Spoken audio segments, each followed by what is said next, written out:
really excited to have you with us. For those of you that don't know who Ali Abdaal is, most of you probably do, but if you don't, he is a doctor, entrepreneur, amateur magician, and the world's most followed productivity expert.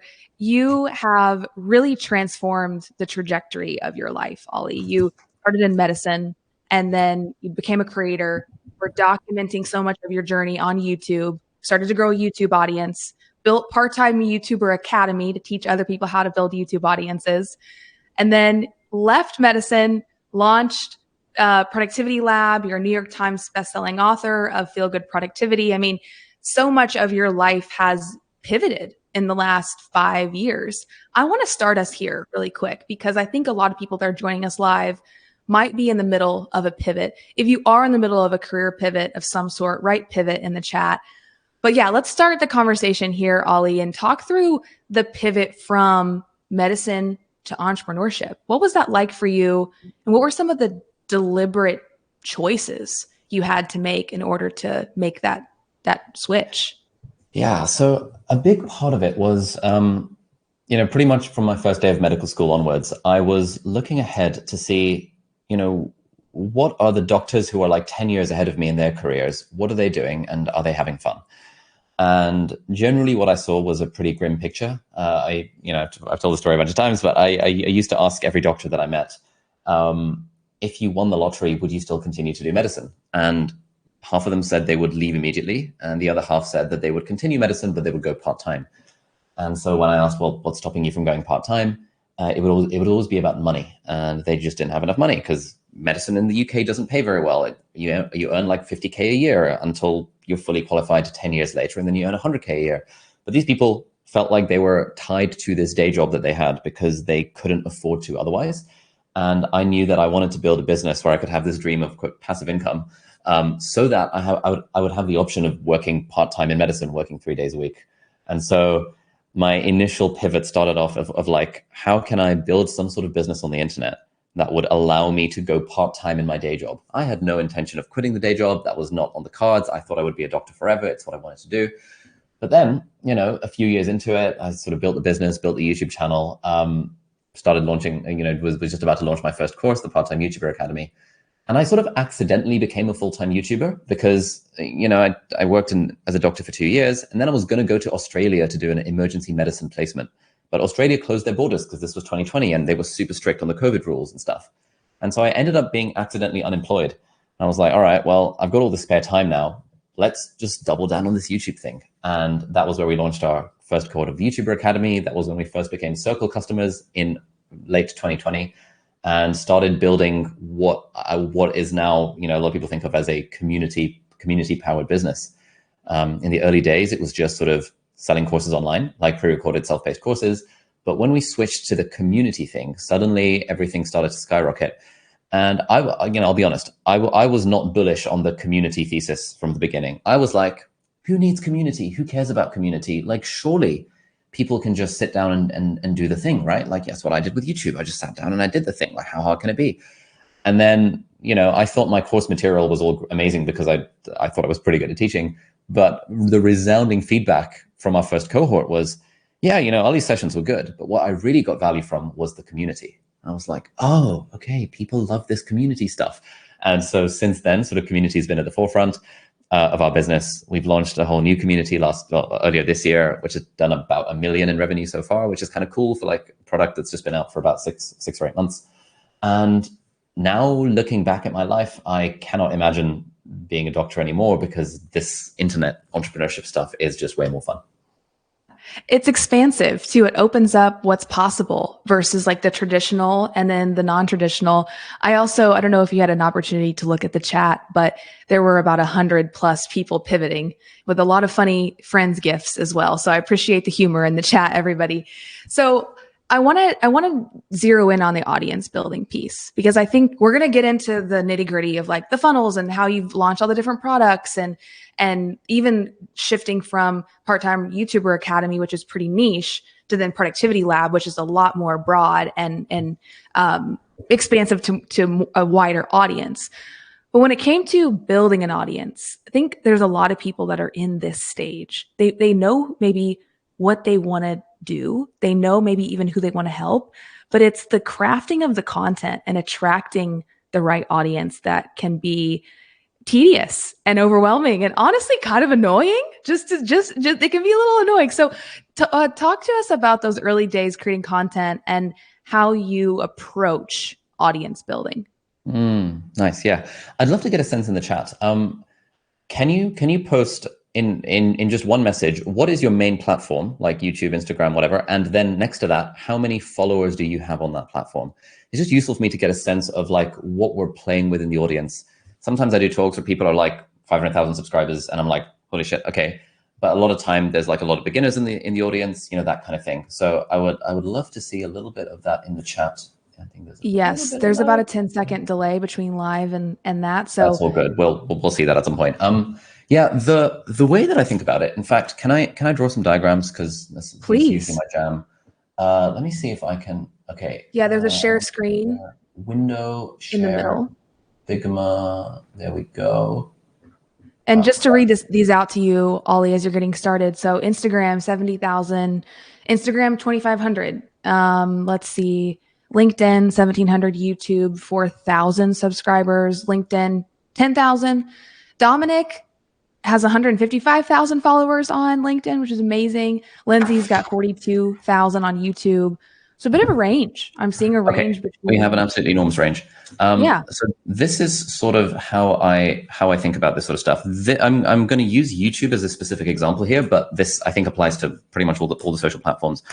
The way I think of it is there's sort of three levels. There's level 1, level 2, and level 3. And within the 3 levels, what you have is the 5 C's. So generally, let's say this is kind of your creator journey. I would say that level 1 is sort of, when it comes to a YouTube channel, the first like 7 videos. And this is the phase that I call get going, where the only goal is to just put out the content, to just get going, to not overthink the thing. Level 2 is what I would call get good. This is when sort of your next, I don't know, videos 8 to 50 or something like that, where your goal is to actually find a way to create content that is actually good, i.e. resonates with some kind of audience and ideally that you enjoy making.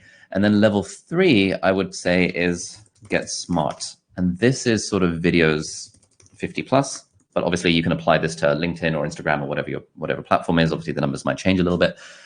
And this is where we really focus on trying to build a business. So I think this is sort of the framework that I would think about.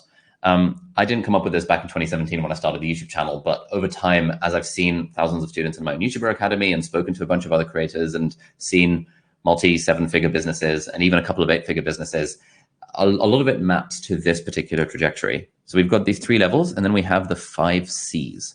So I'm going to do this in a different color. Let's put that down there. Let's color this. The very first C is courage. Courage is the first thing that is actually relevant throughout the entire journey. As you guys all know, if you've tried creating content, it actually takes quite a lot of courage to take that first step and put yourself out there. But then at every stage of the journey, your courage is being challenged by mean comments from people and by the fear of selling stuff. Let me know in the chat if anyone else is like me and feels weird about selling things. The first time I charged for anything on the internet, I thought I was a slimy, terrible person. And over time, I had to become okay with like the emotional baggage associated with like trying to charge for things and feeling as if my work had any worth or any value. So there's a lot of courage that's needed throughout the entire process. So that would be the first C. The second C, which comes in straight after courage, is consistency. And courage and consistency, as we can see, are both relevant even at level 1. It takes courage to get started and it takes consistency to keep going. One of the main secrets to consistency that I always talk about is finding a way to enjoy the process. This is what my book Feel Good Productivity is about. If you can find a way to enjoy the work that you're doing, it becomes way more sustainable and you're way more likely to be consistent with it. Whereas, I don't know, again, let me know in the chat if anyone here is like me and you struggle with consistency on your content or on your courses or on your business some of the time. The thing with consistency is that like whenever we think of something as a should, like, oh, I really should make that YouTube video. Oh, I really should release that new course. Oh, I really should send that email. I really should engage with my community. The should comes with this enormous feeling of shame of like, oh, I'm not good enough because I should do this thing and I'm not doing it. And then this sort of internal struggle whenever we have the word should. What I've learned over time is that really the goal is to turn the should into a want to. I want to make my next YouTube video. I want to engage with my community. I want to build that next course because I found a way to make it energizing and enjoyable. I found a way to make it fun. I have never met a single creator in the world who has managed to succeed as a creator using discipline, using just, I'm just going to show up and grind every day because I know that it doesn't work. You kind of have to enjoy the process because, a lot of us became creators and then, a lot of people are becoming creators now with a view to quitting a job. You don't want your creator thing to just become another prison that your day job was, right? You want to actually enjoy the process. So consistency, I think, often comes from enjoyment. The third C that I think about is clarity. Now, clarity kind of comes in when you're kind of at level 2. So if anyone is a beginner here and, for example, you've made less than 7 videos, you don't need to worry about clarity. Clarity is, what's your niche? Who is your target audience? What is your value proposition?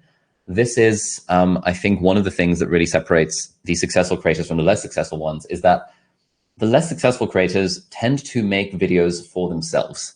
They tend to view it as a hobby. I play the guitar and piano as a hobby. I'm doing it for myself, but I'm not expecting to make money from it. As soon as you're trying to make money from anything, as soon as you're trying to make it a business, the only way you make money from something is by providing value to someone, ideally someone who's willing to pay for that value. And so when it comes to clarity, it's really understanding who is the ideal person that we want to be targeting with our content, whether that's on YouTube or Instagram or LinkedIn, doing a scattergun approach of, I'm just going to make whatever I feel like making, and maybe I'll blow up like Charlie D'Amelio did or something like that. That doesn't really work. And if it does, it's like, it involves a huge amount of luck. And, pretty much from day one with my YouTube channel, and, this is something I've seen with a lot of very successful creators as well. Pretty much from day one, often it's quite a strategic approach. It's not let me just do whatever I feel like and I hope good things will happen. It's like, hey, I'm going to treat this seriously. I'm going to treat it like a business. And if I was treating it like a business, my goal would be to provide value to someone. So the clarity piece comes in. What are your goals? Why do you actually want to do this thing? Who is your target audience? What's your value proposition? How are you actually serving them? And what is it about you that would potentially make your own content stand out in the oversaturated markets that we're all playing in? Then after clarity, we have, possibly the most important one, which is the content itself. This is where we focus on improving the quality of the content. Crucially, I think clarity comes before content. Like, you can have really poor quality content, but if it's like really well targeted to a particular person and giving them a lot of value, it doesn't need to have a fancy camera. It doesn't need to have a fancy studio. It doesn't need to, you don't need to be much of a charismatic presenter. You're just providing value and if the market is not that saturated, if no one else is doing that, or they're doing it in a terrible way, your content doesn't need to be that good for it to be valuable to the particular specific person that you're trying to target. But if, let's say, you're targeting something like, I don't know, personal development or personal finance or online business, these are massively saturated spaces. And so your content needs to actually be really, really good. And then finally, the 5th C is cash. And this is, how the hell do you actually monetize this whole thing? And that comes in at level 3. And yes, enthusiasm and passion and stuff will take you a long way. And that's important to getting started and staying consistent. But fundamentally, creators who don't make money are unable to sustain their creator thing for very long, unless you've just got a great gig on the side and you're just purely doing it as a hobby. If you're trying to build a business out of it, at some point you have to find a way to monetize the thing. For me, in my early days, it was basically a lot of courage, a lot of consistency, and a reasonable amount of clarity, because I knew exactly who I was targeting. I was targeting 7 years ago people who wanted to get into med school here in the UK. Oh, well, not here in the UK, there in the UK. I'm in Hong Kong now, but people who wanted to get into med school. And no one else was creating content for people who wanted to get into med school. And the few people that weren't doing a very good job. So I was able to dominate that market despite knowing nothing about filming, nothing about editing, not knowing how to use a camera, not being very confident on camera, despite my first few videos being random videos of me trying to sing songs on the internet. I had courage, I had consistency, and I had clarity. And then over time, the content became good and the cash started to come in. So I think focusing on the creator stuff in this order is what I found seems to work well for most people.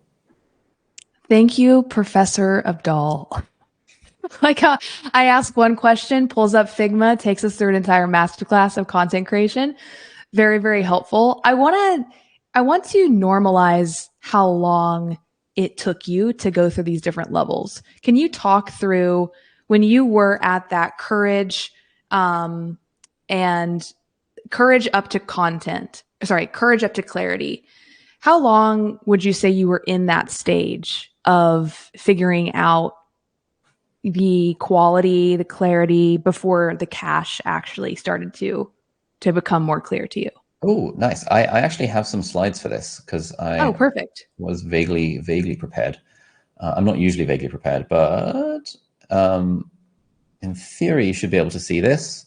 Yeah. Ignore the Menti thing. So There you go. in 2017 was when I started the YouTube channel, and it took me 6 months and 52 videos to get to the first 1,000 subscribers. And sort of by the end of that year, I'd sort of gotten to about 2,000 subscribers, and I made no money. I had like negative revenue because I'd bought a camera and I'd bought a microphone, and I was making literally zero money. It took me about 90 videos, 90, to get monetized before I made a single cent. And so in that time, I was mostly just sort of winging it and just trying to make stuff happen and trying to focus on enjoying the process because I wasn't making any money from it. So I was like, well, you know, I had to find a way to keep the motivation going. So that was the first 90 videos. And the fun thing about that is that I often get YouTubers saying to me, like, even some, unfortunately, who take my course, who are like, hey man, my YouTube channel's not growing fast enough. I'm like, how many videos have you made? And they've made like 3 in like 6 months. And I'm like, bro, you've made 3 videos in 6 months. Once you've made 93 videos, then come and ask me about tips for growing the YouTube channel. So the first year basically made no money. Well, actually made no money. The second year grew to about 100,000 subscribers and started making some money. This was when AdSense on YouTube started trickling in, et cetera, and we got to about 24,000 in revenue. Then the next year, we got to about 130,000 in revenue with about 500,000 subscribers. The following year, we got to 1.3 million with $1.2 million in revenue. This was when so for the first 3 years was when I was still working full time. I was a medical student first and then working as a doctor for 2 years. And at the end of 2020 was when I launched my YouTube course. I accidentally became a full-time YouTuber and all that. 2021, we had a boom in the pandemic. And so our revenue skyrocketed from 1.2 to 4 million and doubled our subscriber count. 2022, again, we grew subscribers, revenue slightly increased. And last year we got to about 5 million subscribers and we did like 5.6 million in revenue. And so this is all of that kind of on one slide, just so you have a sense of, you guys mentioned at the start, Pat Flynn's been doing this for 15 years. Brendan Burchard's been doing it for 20. Amy Porterfield's been doing it for freaking ages. I've, quote, only been doing this for 7 years. And so, so I still feel like a granddad in the space because I've been doing it for 7 years, which feels like a very long time. But then I look at someone like Brendan Burchard, who's been doing it for 20, or Tony Robbins, who's been doing it for like 47 years. And I'm like, nice. That is so inspiring. It's so amazing that there are people in this creative field who have had such longevity, people like Tony Robbins, Brendan Burchard, people like that. It shows that, this is not just a fad. In the early days of my YouTube channel, I was like, hey, is YouTube going to die? Is this really a viable career? I should probably still be a doctor, that kind of thing. But now it's all about just playing the long game. And again, just to hammer a dead horse, a big part of playing the long game is to kind of find a way to enjoy the process of playing said long game. Because if we're enjoying the process, then the whole thing is much more sustainable. Yeah. Thank you for being so transparent in the numbers, because I would say I have watched, especially your Instagram, you're almost to 1 million on Instagram over the last year. Like, your audience continues to grow and grow and grow, but you have been doing this for 7 years. And I'm glad that you also mentioned the longevity of these other creators that you've been seeing doing this for 10, 15, 40 years. Let's double click on that, because I think that because there's like a trend aspect of being an entrepreneur, leaving the 9 to 5, you see a lot of that narrative online. There's also an aspect of being a creator, being an entrepreneur, that is a career path. It's not just a fad. It's not something that you do for 6 months and then go back to something, unless you want to, right? But there is real longevity and there's a true career path. What decisions have you made to make sure that you have longevity as a creator in your career? Oh, nice. Okay, so a big one early on was really thinking about my positioning. From day one, my positioning was, hey, I'm a medical student and I'm going to help other people get into med school. Now, there is a problem with that positioning in that the more you age, the less relevant you become to that particular niche. No one wants to hear about life as a student from some dude in his 30s. Like, I'm 30 now. if I was still making student content about like life as a medical student, it gets a bit old. I'm like that creepy old guy in medical school trying to hang out with the kids. Like that's no one's idea of fun. So I was very mindful that continuing to target students has a sell by date. I think also I did a bunch of exploring around YouTube at the time, and you often see like lifestyle entertainment type people also have a sell by date. Very few lifestyle entertainment type people who were relevant 10 years ago are still relevant now. Some of them are, like, PewDiePie still is pulling in millions of views and has 100 million subscribers. Mr. Beast has been around for a while. But in general, I like to sort of model myself on like the middle class of creators rather than on the ultra celebrities. Cause like, who knows, like you can't really replicate much of Mr. Beast's success and stuff. Interestingly, so like every year YouTube does that YouTube rewind thing where they sort of look at the creators and stuff. And there's a friend of mine who was looking at every creator featured in YouTube Rewind 2014, so 10 years ago, and categorized them into education versus entertainment. And what was interesting is that most of the education creators featured 10 years ago are still thriving today. They still have, reasonable incomes. They're all millionaires, probably. They have businesses built around the thing. But the entertainment creators, either they fell off the face of the earth and no one's heard from them, or they're the mega celebrities. It's like, trying to be an actor or something. Like most people fail, but some people really, really, really succeed. Generally, educational creators, probably like most of us here, we're not going to get as famous as Mr. Beast is, but that's okay because we're in this sort of thriving upper middle class. You can build a nice, comfortable 6 or 7 figure business off the thing. Maybe not 8, maybe probably not 9. But hey, if you're making a few million in profit a year and living a life that you love, I don't think anyone would scoff at that particular thing. So really thinking about positioning and how that ages over time, I think was a key decision I made early on. The second thing is, and there have been periods of time where I've sort of done this badly, but recognizing, the parable of the goose and the egg, the golden goose and the eggs. In my team, we refer to me as the goose, and we refer to the YouTube channel as the goose. For people unfamiliar, the parable is that, a farmer has this golden goose, and this golden goose lays golden eggs, and he realizes he can sell these eggs at the market for like insane amounts of money, and so he gets rich selling these eggs. And eventually he gets super greedy and he decides, you know what, if I kill the goose and open it up, I'll be able to get all of the eggs, and then I'll be able to have a big exit and then retire and stuff. So he kills the goose, he opens it up, and obviously there are no eggs, and now he's just killed his goose. I think about this a lot because the goose for all of us is generally the quality and strength of our brand and reputation. And it is very easy to short-term sacrifice your goose for the sake of some short-term cash. It's very easy to pull some shady marketing tactics that you learned on the most recent episode of whatever podcast, and to release a product that's a bit half-assed and a bit shit because like you can, and sort of to not give people refunds if they don't want refunds, if they're asking for there is always a choice where you could take the short-term path that will make you more money, or you can recognize that, hey, I need to preserve the health of the goose. I need to feed the goose. I need to not kill this golden goose that I've got going for me, and actually focus on the long-term decision. And I think crucially, it's not just, do I not do some shady marketing thing? It's also, am I taking care of myself? Like if you're watching this, you are probably the face of your creative business, right? You are probably the one creating the content. Maybe you have a team, maybe not, but you're probably the one doing all the work and doing the thing. By far the biggest threat to your business is you burning out and you choosing to quit. And so, yes, one of the issues with the creative business is that there's always more you could be doing. The work is completely endless. Being a doctor was kind of chill because you clock off when you get home, when you leave work. You physically cannot access the patient records and check up on the patient stuff because it's not allowed, because data security and all that stuff. But as a creator, as a business owner, of course you can. There's an infinite amount of work that you could be doing. There's endless opportunities. Every time you watch an Alex Hormozi video, it gives you a long list of things that you could be doing that you're not doing. So the to-do list is literally endless. And the thing to keep in mind is that if you burn yourself out and quit, you have killed the goose. And so your own health is important. Just before this, I had a little session at the gym because this is happening at like midnight for me in Hong Kong. And I was like, you know what, I'm going to have a little session at the gym. And there was a little massage chair and I had a little massage.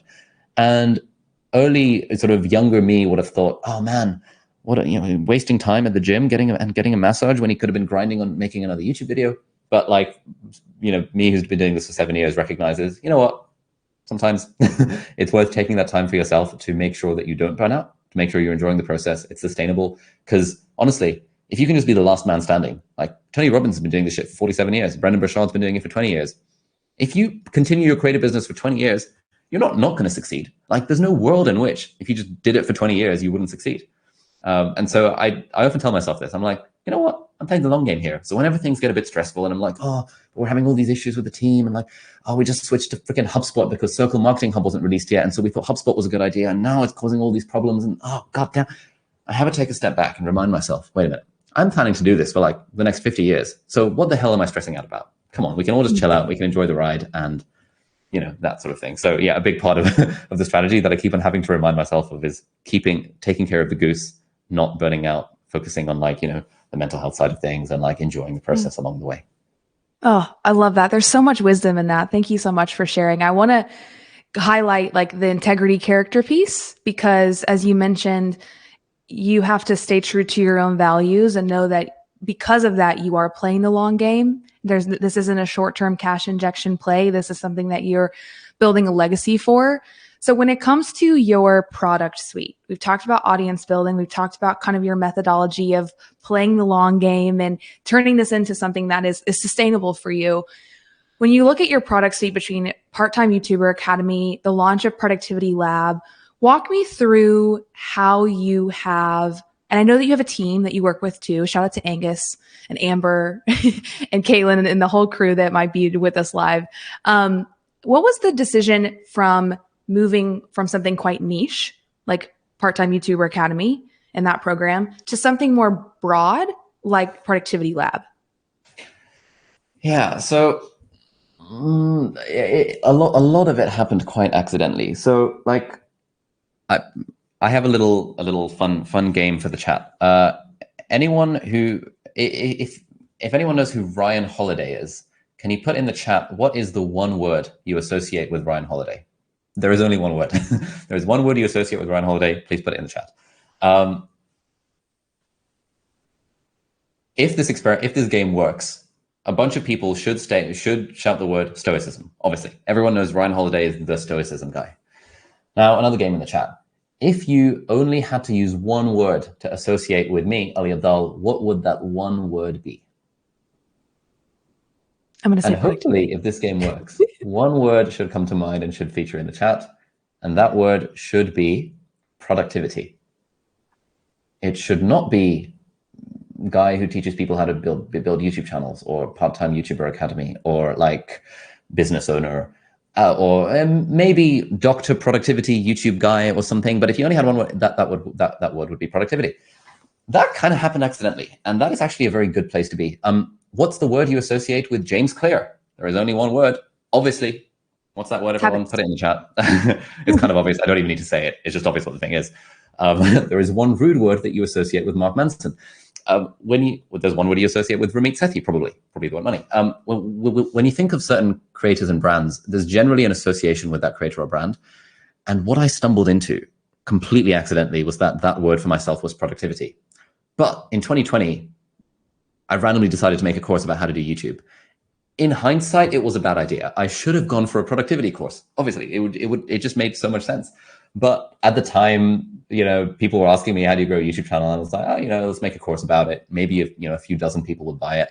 And then boom, a few hundred people bought it. And it ended up derailing the business in this side quest of teaching people how to be YouTubers, which was never the intention. My goal was not to become the guy who teaches people how to be YouTubers. Very little of my content is teaching people how to be YouTubers. Like maybe a tiny sliver of it is. Most of it is about productivity. And so we ended up in the situation where, it's like the situation where you accidentally get a viral video that's not quite what you make it. It's not quite within your niche. And then you start chasing that viral video because you're like, oh, well, that video got 10 million views and it's a topic I don't normally talk about. So, okay, let's make more of that. And you end up in this weird place where you get molded by the market responding to a particular thing. So yeah, we released our YouTuber Academy. We made like $400,000 from the first cohort, 600,000 from the next one, $1 million on the next one. Then things started to plateau and decline post-pandemic and stuff. Then we made $2 million on the final launch. And it was one of those things where when something is making that much money, you don't want to kill it off because it's a goose and it's making all this money. So literally the last 4 years have been a case of like, yeah, it's kind of unfortunate that we have this cash cow in the part-time YouTuber Academy that's making millions every year. It's not a bad place to be, but it's kind of annoying because really the thing is productivity. And so this year we were like, okay, this is the year. Once now that the book is out, we're going to release a mass market product for productivity. So now we're actually in a weird position where we actually kind of have these two audiences. One audience cares about productivity. The other audience cares about building a creative business through a YouTube channel or something. And there's a little bit of overlap, maybe like 25% based on the polls that we've done. But it's kind of annoying being in the business of serving two somewhat different markets. And if I had my time again, I would just pick one and stick with it rather than try and do the double approach, because it makes everything more complicated. It means we need a team of 20 people rather than a team of like 12 people. It complicates it because right now we have two Circle workspaces, but we're trying to merge them into one. And then we did the merge, and then we remerged them and unmerged them. So a lot of complexity happens when you're trying to serve two different types of people. I'm kind of, I don't have any regrets, but if I were advising myself from a few years ago, I would say, bro, find your ideal customer profile, stick to it. And only once you've exhausted that particular value ladder should you try and make a new one. The tendency for us as entrepreneurs is to always try and chase the new thing. But often just improving the thing that's already working is just simpler and way easier and often way more fun as well. So it's a bit of a weird position that we're in. Do you see a world in which you close the doors to Part-Time YouTuber Academy? Probably not. I was thinking about this a lot like last year, because it's that thing, that Steve Jobs talks about how, it's all about kind of saying no to stuff rather than saying yes to things. But I had a bunch of sessions. I even spoke to Brendan Burchard about this. I spoke to a bunch of other mentors who have creative businesses or are CEOs, and they all basically said that you don't just want to close down a 7-figure a year product. You want to find a way to systemize and automate it so that it doesn't rely on me so much. And now that we have Productivity Lab as a thing as well, oh crap, my camera's just broken. Oh well, it's fine.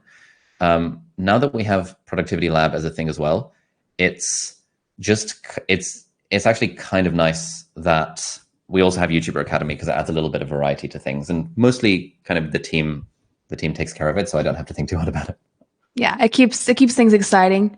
So for someone that's building a community business, actually drop in the chat if you are in the early stages or you've started building a community-based business, whether it's on Circle or somewhere else, it doesn't matter. But like you are really curious about the business model of building a community-based business. For you, Ollie, and yep, camera's back, I see it. What would be a piece of advice or two? And this can be high level, this can be tactical. You can take this, in whatever direction you want. But yeah, someone said yes, they're 8 months in. Okay, a lot of people are saying yes, they're in the early stages of launching a community business. Okay. So someone says they're even preparing to launch. What are some pieces of advice that you would give people who are building a community business? Okay, I'm going to draw some more stuff on Figma here. Perfect. So take all of this with a pinch of salt, because this is just my opinion based on kind of what I've seen. Russell Brunson actually has a very good book called Lynchpin. Russell Brunson has fantastic books: .com Secrets, Traffic Secrets, Expert Secrets. If anyone has not read all of Russell Brunson's books, you're missing out. I wish I'd read them 5 years or 10 years ago. I only read them 2 years ago, and they completely transformed our business overnight. Actually, I'll just write them. .com Secrets, Expert Secrets. Those are the two relevant ones for us. There is Traffic Secrets, but it's less good, I think, or less relevant. But .com Secrets and Expert Secrets are amazing. He also has a book called Lynchpin, and Russell Brunson's method of creating a quote value ladder is as follows. Basically, you have a low ticket product, which is, maybe $19 to $97 or something like that. And Brendan Burchard follows something similar as well. Then you have a mid-ticket product, which might be $997 or like $497 to $997. This is sort of like a core online course. You maybe, if you want, have a high-ticket offer, which in our case, it's $6K for 6 months. And what you also have is a membership continuity thing.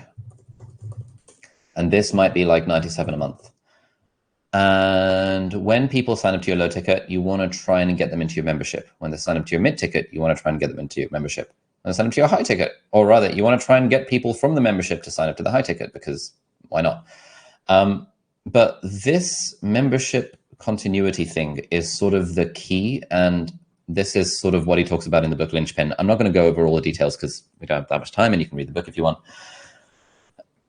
But really, according to Russell Brunson and Brendan Burchard, the key thing to building a sustainable revenue generating business is this recurring revenue sort of continuity membership offering, which for a lot of us is the community. In our case, it's Productivity Lab. The community is our recurring revenue thing. Our high ticket offer is $1,000 a month for our Creative Business Accelerator. That's where we work with my team one-on-one. But really, the thing we're trying to get people into, in our case, is Productivity Lab. And so the advice that I would have, like, I wouldn't frame it as advice because we have not yet successfully done this. I mean, Productivity Lab has only made $1 million this year. At the point where it makes 10 million, I'll feel qualified to give advice on it.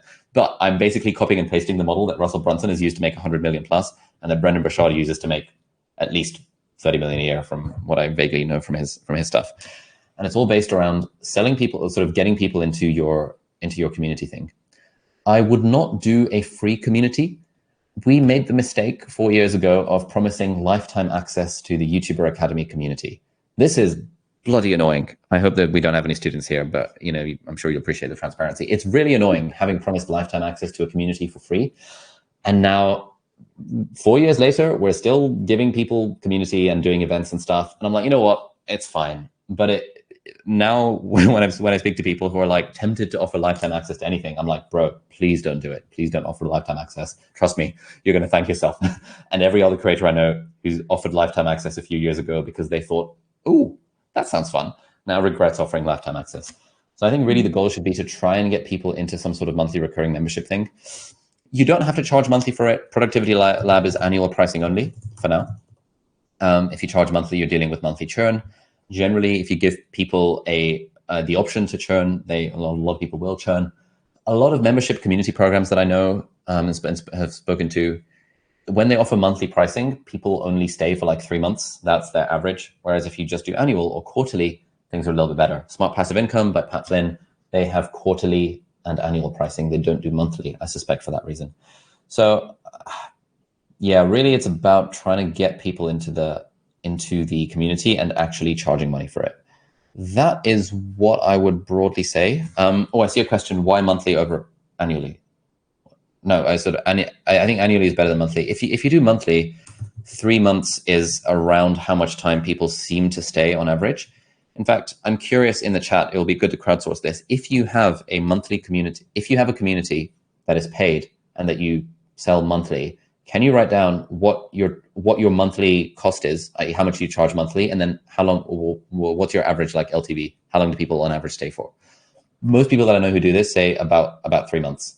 But if you're charging for a community and people are only staying for 3 months, you may as well sell a $200 course or a $300 course or something like that. If it's low ticket, like $5 a month, $10 a month, people stay. If it's a very small community, people stay for a long time. But if you're trying to scale, it's really hard to do it with monthly, from what I've heard, which is why we went down the annual route. Again, I don't want to pretend this is advice. This is just what I've heard from other people who are making a shit ton of money. And so I'm presenting that advice back to you guys. Yeah, there's also an aspect of monthly, quarterly, and annual pricing to think about is how long does it take a member to achieve whatever sort of transformation they're in your membership to experience. And so a lot of times it's difficult for people to get results in 30 days. And so the push or the, I guess, shift towards quarterly pricing and annual pricing gives people time to engage with the content, attend, and actually get results.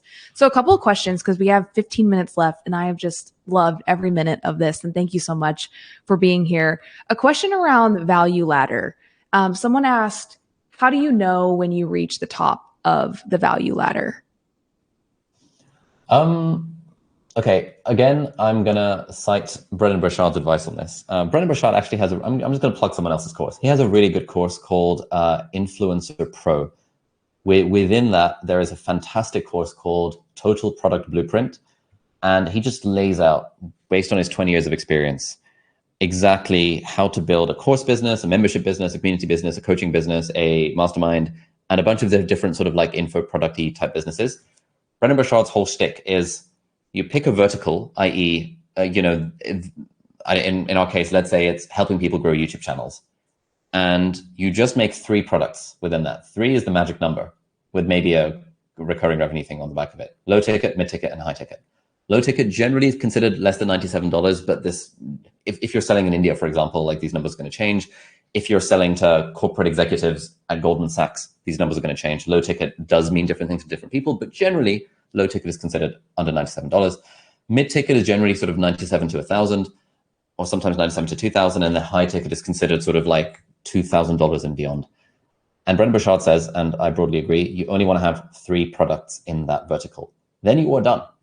And you can now move on to the next vertical.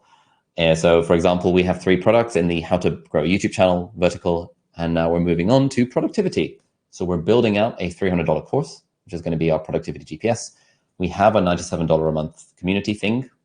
And we can then maybe build lower ticket, $47, $37, $97.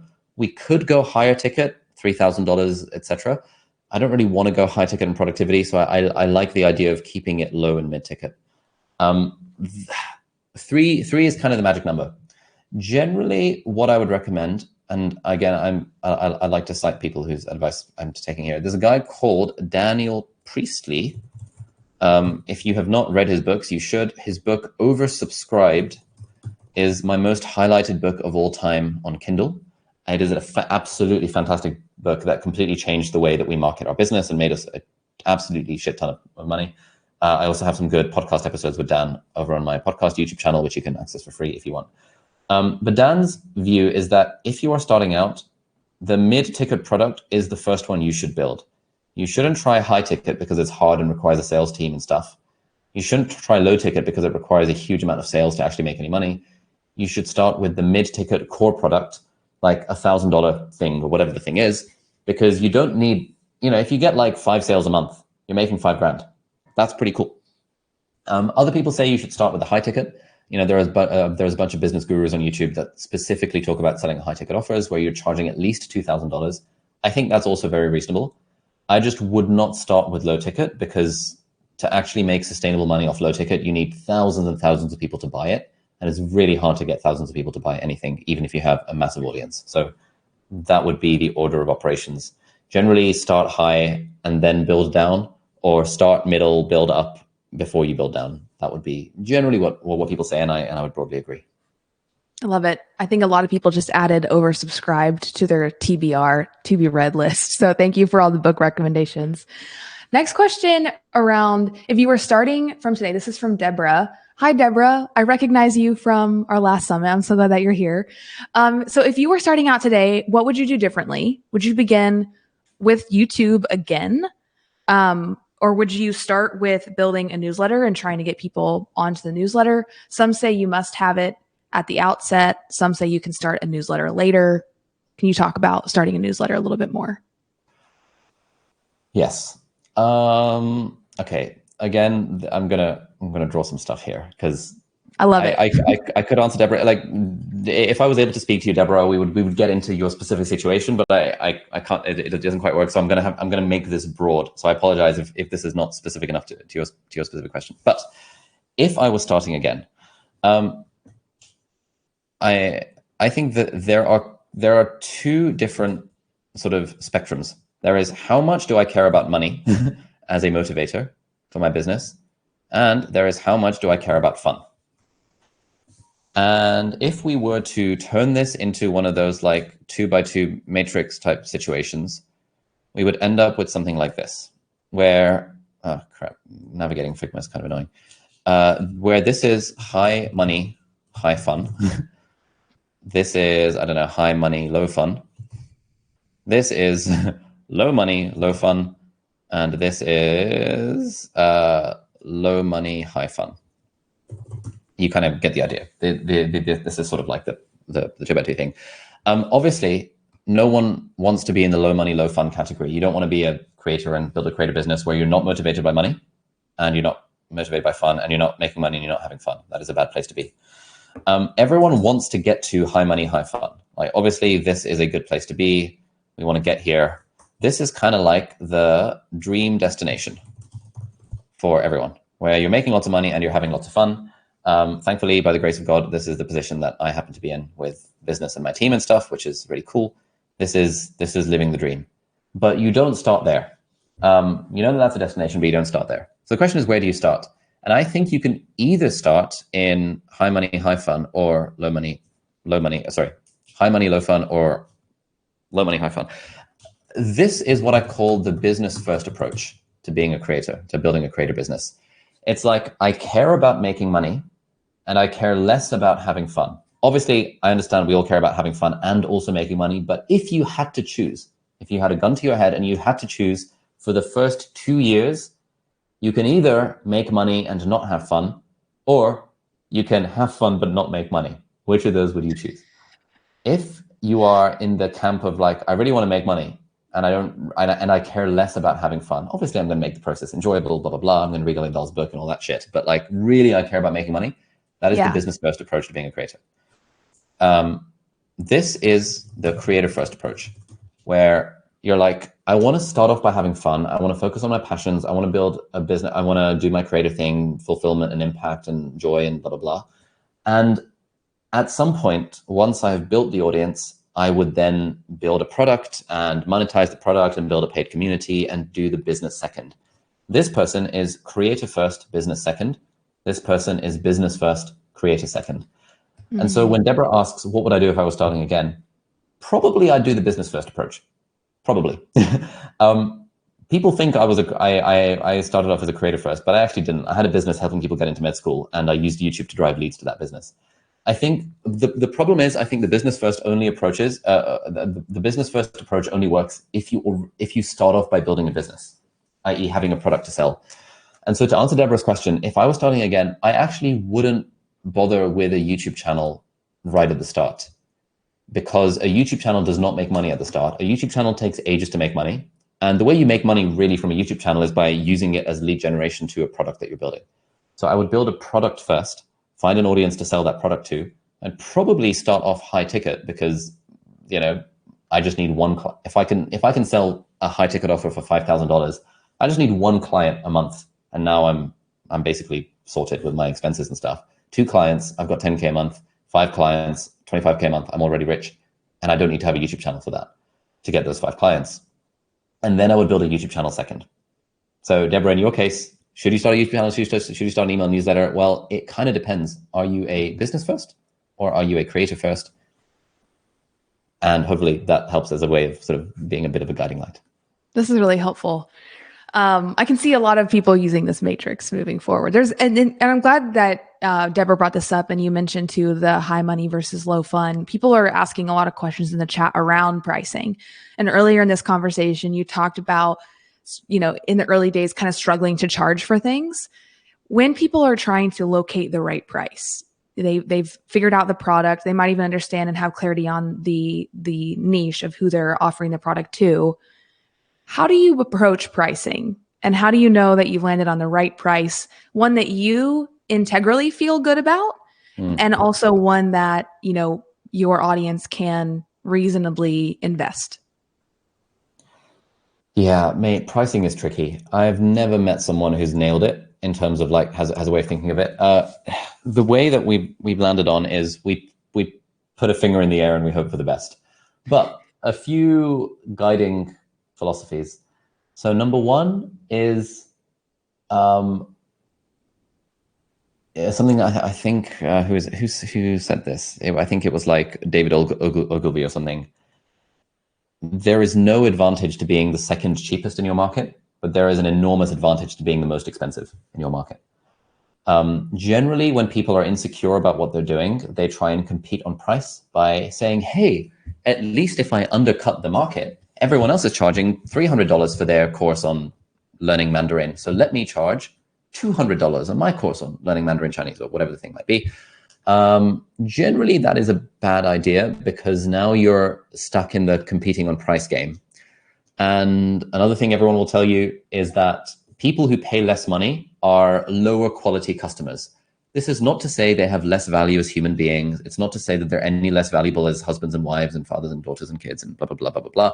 But they are more annoying as customers. You get more refund requests from people who pay less money. You get more support requests from people who pay less money. People who are broke, who pay $200 for your product, it's gonna be a big chunk of their net worth to pay the $200 for your product. But if someone pays $20,000 for your consulting service, that person is probably not broke. That person's probably a business owner. They'll probably just pay you the invoice. They'll probably just forward it onto their team to pay you the invoice without even knowing that the money's come out. And 3 months later, when they actually look at their management accounts, they'll be like, oh yeah, 20 grand. Oh yeah, that was that thing that I bought and that I never even used. Whatever, it's only 20 grand. Like the way you sell to a normal person who's broke compared to the way you sell to someone who's rich just completely changes your entire business model.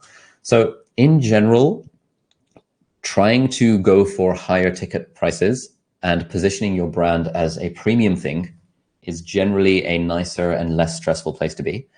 I had a good chat with someone, I won't name them, but they were selling a YouTube course for $400. And we were selling a YouTube course for $2,000. And I had breakfast with these guys. And the first thing they said was, you know how lucky you are that you're charging $2,000, right? And I was like, yeah, I know how lucky we are. And they were like, because charging $400 is a fucking nightmare. They get refund requests through the roof. They get customers mostly in the developing world who do chargebacks and payments go through and fraudulent transactions. And the support demand is absolutely huge. So in general, when it comes to pricing, the goal is to go high ticket. However, the other thing to keep in mind is that it is a lot easier to increase your prices and it's a lot harder to decrease your prices. If you increase your prices, your existing customers feel like they've got a good deal because they got in when it was cheap. But if you decrease your prices, your existing customers, which is the people that are making your business sustainable, think that they've been screwed over, which they kind of have because previously you charged them $2,000 and now you're charging $1,000. So it's this balancing act between we want to get to higher ticket pricing, but we probably want to start off lower than we could because we want to build up that goodwill. We want to build up the testimonials. Also, just letting you guys in on a secret. When you have testimonials on your website, you don't need to tell people how much that particular customer paid. They might have been a free customer for all anyone knows, but it's still a testimonial on the website. So I'm in favor of underpricing a little bit for the sake of getting high quality testimonials, testing the product, refining things, and slowly inching up the prices over time. Quick follow-up question. How long is an appropriate testing period to test pricing, get testimonials, and then raise your next round of pricing? Oh, it really depends. It depends on how much traffic you have. Like if you're selling 3 things a month, then testing pricing is not really going to do anything because you're never really going to get statistically significant results. If you're selling 30,000 units a month, then you can test it for a week, and that will make a big difference. In our case, with our YouTube course, we priced it at $400 initially, and we got like 200 sales overnight. And so just the next day, we just doubled the price to 800, and we got another 200 sales. It was like, we had to deal with some support requests from people being like, oh, but I saw the price and I had to get my bank transfer to verify. And we honored the previous $400 price for people who emailed us. But because we had such a strong indication of market demand from a few hundred sales, we just doubled the price immediately. Whereas, yeah, I think a few dozen to a few hundred sales gives you a pretty good sense of how's my pricing doing. Okay. This has been so helpful. Lots of love for you in the chat. Thank you for going so deep, taking us to class. I have one last question before we close out this session, before we introduce Dana for our next workshop. What big bets are you making in your business in the next 6 to 8 months? Are there trends you're seeing, things you're testing, things you're kind of excited about that you're like, this is kind of what I think may be the next big thing for me? Yeah, so we're doing two big things. Number one is we are actually simplifying and condensing the entire business into one Circle workspace. That's the key thing. Because at the moment we've got 2. We've got YouTuber Academy and Productivity Lab. It's really annoying that we have 2. Even though we have a team of 20 people, it just adds complexity to have these 2 different products. So we are at some point soon, going to combine everything but into one Circle workspace. I'm particularly excited about this because it means that cross-selling opportunities should be quite interesting. If someone is a student in our YouTuber Academy, really they should sign up to Productivity Lab because they struggle to take action, and Productivity Lab is great. It's a $97 a month membership.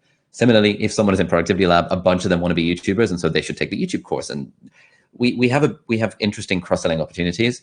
Plus, it's just kind of cool that we can then have just one community where we do loads of free events and we just make it super sick. And we're working on redesigning banners and stuff. So that's all very exciting. The other big bet that we're taking is on software. So we've actually built an app called VoicePal. Ooh, you guys, you should use VoicePal if you're not already, because it's sick.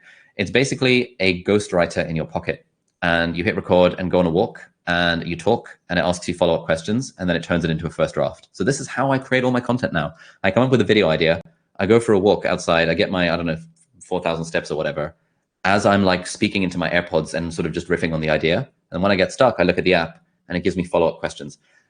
So a video I filmed yesterday was one that I just planned while walking around. It's how I write my newsletters. It's how I write our email sequences and landing pages even. VoicePal, it's available in the App Store. It's available on Android. But VoicePal is interesting because it's software. Again, transparently, it is doing $27,000 a month in recurring revenue. It's a $9 a month subscription. And we've got like 2,000 plus, like 3,000 paying users on iOS. And we've just launched on Android. That's really cool. And crucially, I partnered up with a friend of mine who's like a software developer, and we've got like a team of 2 people on it. I was making 27 grand a month. It's so hard making 27 grand a month. And it's quite sticky because once people use it, it's a productivity tool. People get so much value out of it and just happy to pay $9. And I'm like, whoa, that's really, really cool. That also means if it's doing 27K a month, what's that? 330K a year. Software products can sell for 10x multiples of revenue. So if we wanted to, we could, in theory, sell this right now for like $3 million. There's no way in hell I could sell anything else in my business for $3 million because it's all attached to me, right? Like no one's going to buy YouTuber Academy. No one's going to buy Productivity Lab because there's key man risk with me as the creator being so attached to those products. But someone could totally buy the software. It doesn't have my name attached to it. A lot of people sign up to it and don't even know it's sort of made by me and my team. That is super, super interesting. And so if we double revenue up to like 50K a month, which I think we can easily get by the end of the year probably, or maybe early next year, now all of a sudden the app's worth 5 million. Double it again, now it's worth 10 million. Holy shit. Okay, that's kind of interesting. So software, combining the creation of software with like the creative distribution, I think is a really interesting thing that a lot of creators increasingly that I'm seeing are like playing around with. But yeah, everyone here, if you're a creator, you should use VoicePal. It will just supercharge your workflow for creating content. I love that. I'm downloading that immediately. Actually, someone already said, who was it? Stan in the chat said it's great. He's loving the product. So it's cool to have people that are actually in the audience using it. Ali, thank you so much again for your wisdom, for taking us to class. I always appreciate your energy and the level of transparency and intentionality you bring every interaction. So thank you for what you've built, what you'll continue to build. And thank you for doing it on Circle. We really appreciate you and just love you and the team so much. Yeah, thank you so much. Thank you and your team as well for helping us out throughout the process. And hopefully I'll see you guys next year for next year's summit as well. Absolutely. I think we should make this an annual thing. What do you think? Yeah, why not? It's fun. Okay, let's do it. Awesome. Well, thank you so much, Ali.